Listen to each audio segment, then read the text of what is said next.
Queen Elizabeth II's only daughter, Princess Anne's exclusion from fulfilling the constitutional duty of councillors of state, which Prince Andrew and Prince Harry are currently entitled to do, has been called a lingering remnant of sexism by a major national UK newspaper. The Times published an article on Wednesday that laid out the case for appointing Princess Anne to the role. Prince Charles's delivery of the Queen's speech today was a clear sign that the monarchy is preparing for the transition from one reign to another.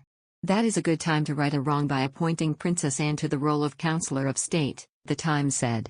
Excluding Anne is not just a personal injustice, but also does a disservice to this country. Britain is, in most ways, a progressive place. But lingering remnants of sexism give the impression that the country is more ossified than it is. The princess should be appointed to a role she deserves, the Times continued. The commentary follows the state opening of Parliament, which was performed, for the first time, yesterday by Prince Charles, as the Queen was forced to pull out of the ceremony owing to episodic mobility problems. Charles filled in for the 96-year-old monarch not in his capacity as Prince of Wales but as a Councillor of State.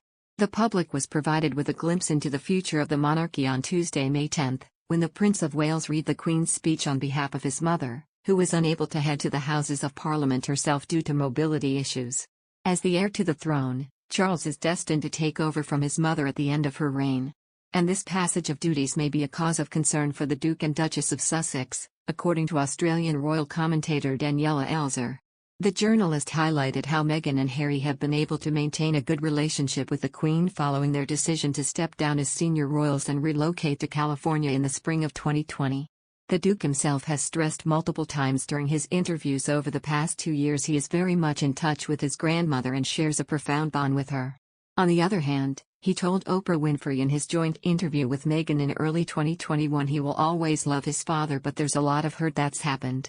The Duke added he would make it one of his priorities to heal the bond with Charles.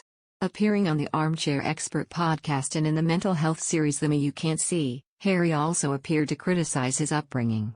Moreover, in his latest interview with a U.S. broadcaster in April he did not answer Hoda Kotb when asked whether he was missing his dad and brother William. Ms. Elser claimed in an op-ed the glimpse into the future provided yesterday and the approaching of King Charles III's reign should be a cause for serious alarm for Meghan and Harry, as a number of decisions regarding their own future, including whether their children Archie Harrison and Lilibet Lily Diana will get a royal title, are set to be in the hands of the Duke's father. The commentator noted the father and son's relationship may worsen in the near future if Prince Harry criticizes the Prince of Wales or his wife Camilla, Duchess of Cornwall, in his upcoming memoir. Referring to the damaging allegations made by the Sussexes during their interview with Ms. Winfrey last year and the brief statement by the Queen that followed, Ms. Elser also wrote, "So far, Buckingham Palace's handling of the Sussexes' inflammatory interviews has been a tight-lipped refusal to engage, with the Queen famously waiting nearly 2 days to publicly respond to the couple's allegations of royal racism and cruelty. However, the palace's persistent reticence to descend into the ruck and maul of fighting a media war has meant they have largely not pushed back and that the Sussexes have had free rein to energetically spin things they want. Again, this hands-off approach on the part of the palace could very possibly go out the window under King Charles III. He has waited a literal lifetime for the top job and his willingness to sit back and take whatever Molotov media cocktails the Sussexes might lob at the palace in the future could be very, very limited."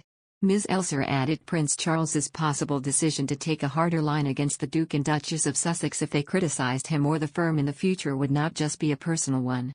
Rather, as a constitutional sovereign in the 21st century, Prince Charles must take measures to ensure the survival of the institution of monarchy. Ms. Elser also said that the palace under a new king could take an even harder line against the Sussexes.